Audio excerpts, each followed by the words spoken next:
The Catholic Church is the biggest financial power, wealth accumulator, and property owner in existence, possessing more material wealth than any bank, corporation, giant trust, or government anywhere on the globe. The Pope, who is the visible ruler of this colossal global wealth, is one of the richest men on earth. While 2/3 of the world earns less than $2 a day, and 1/5 of the world is underfed or starving to death, the Vatican hoards the world's wealth, profits from it on the stock market, and at the same time preaches about giving. How did the Pope and Vatican accumulate all that wealth over the millennium? One method was to put a price tag on sin. Many bishops and popes actively marketed guilt, sin, and fear for profit by selling indulgences. Worshippers were encouraged to prepay for sins they hadn't yet committed and get pardoned ahead of time. Those who didn't pay up risked eternal damnation in Satan's oven.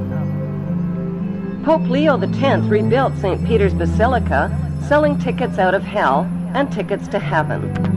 During the Dark Ages, the Catholic Church not only hoarded the wealth they collected from the poor, but hoarded knowledge. They kept the masses ignorant and in the dark by denying them a basic education. Like Vatican City, London's inner city is also a privately owned corporation or city-state, located right smack in the heart of Greater London. It became a sovereign state in 1694 when King William III of Orange privatized and turned the Bank of England over to the bankers. By 1812, Nathan Rothschild crashed the English stock market and scammed control of the Bank of England. Today, the city-state of London is the world's financial power center and the wealthiest square mile on the face of the earth. It houses the Rothschild-controlled Bank of England, Lloyd's of London, the London Stock Exchange, all British banks, the branch offices of 385 foreign banks, and 70 U.S. banks. It has its own courts, its own laws, its own flag, and its own police force. It's not part of Greater London or England or the British Commonwealth and pays no taxes. The city-state of London houses Fleet Street's newspaper and publishing monopolies. It is also the headquarters for worldwide English Freemasonry and headquarters for the worldwide money cartel known as the Crown. Contrary to popular belief, the Crown is not the royal family or the British monarch. The Crown is the private corporate city-state of London. It has a council of 12 members who rule the corporation under a mayor called the Lord Mayor.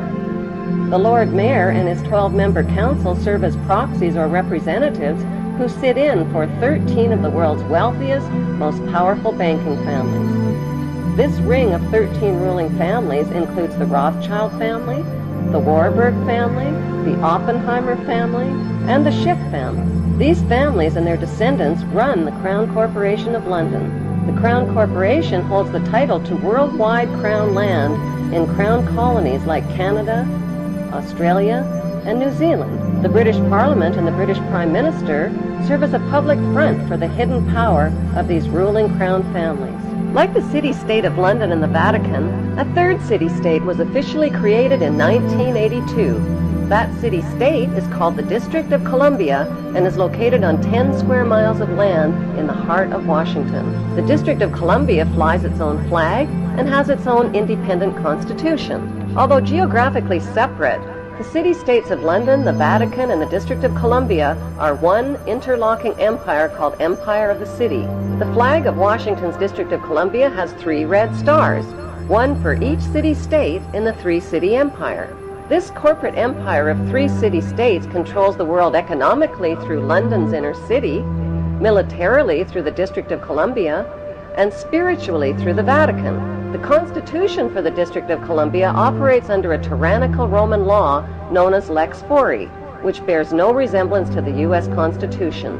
When Congress passed the Act of 1871, it created a separate corporate government for the District of Columbia. This treasonous act allowed the District of Columbia to operate as a corporation outside the original Constitution of the United States and outside of the best interests of American citizens. In the War of 1812, the British torched and burned to the ground the White House and all U.S. government buildings and destroyed ratification records of the U.S. Constitution.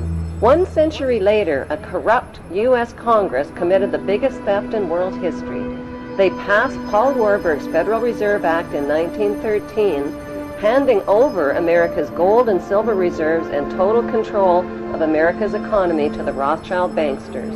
Most Americans still believe that the Fed, or Federal Reserve, is the government. It is not. The Fed is a privately owned banking system whose majority Class A shareholders are the Rothschilds, Warburgs, Kuhn and Loeb, J.P. Morgan, Rockefeller, Israel Seif, and the Lehman Brothers. This private banking cartel is the Fed and is never audited and never pays taxes. They print and design America's money, which displays their symbols of an Egyptian pyramid, a Masonic all-seeing eye, and the words "In God We Trust." Who exactly is the God they trust? They also collect American taxpayers' money through the IRS. Then they loan it back again with interest to pay for roads, bridges, and other public works. American presidents are handpicked and financed by these special interest power groups. Like George W. Bush, John Forbes Kerry, whose initials are JFK, is a member of Yale University's Skull and Bones Brotherhood.